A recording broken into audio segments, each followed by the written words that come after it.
Sinibutile ukuthi ingabe kuvela kwamengameli we-ANC Cyril Ramaphosa kulekhomishana lephenya ngekubanjwa kwembuso ngabhongwane yakunika yini litsemba wena njengembukeli?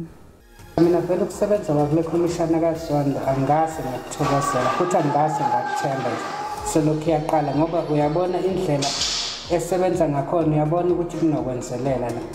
Ukuvela kukamongameli kulekhomishana kaZondo kusinika ithemba singabemi boMzantsi Afrika ukubonakalisa ukuba akekho umuntu ongaphezulu komthetho.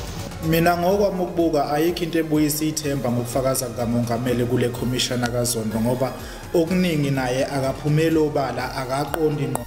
Selokhu ngiqala izolo ngibukela umongameli namhlanje ngisambuka la ku-SABC News Channel. Akukho engingathi ngakuxoxa ngakhuluma ngakho ngithi umongameli uza nakho nakushoyo okusizayo. Ukuvela kwamongameli mina ke angiboni ukuthi kuzokwenza umehluko otheni ngoba vele ukukhwabanisa kuhlezi kukhona.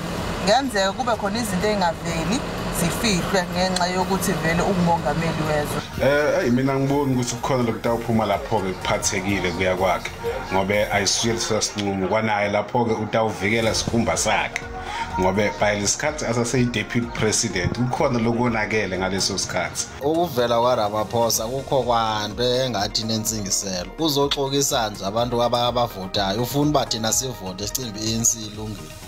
Le indlela soke wa comfortable ngayo umongameli kula commission mna andinalo tu ithemba lento kokubana ukhona ubunyani awuthi aze nalo ngaphambili. Isingathi kuzafuneka elinye ixesha kwakhona ikithathwe serious lento kamongameli necommission.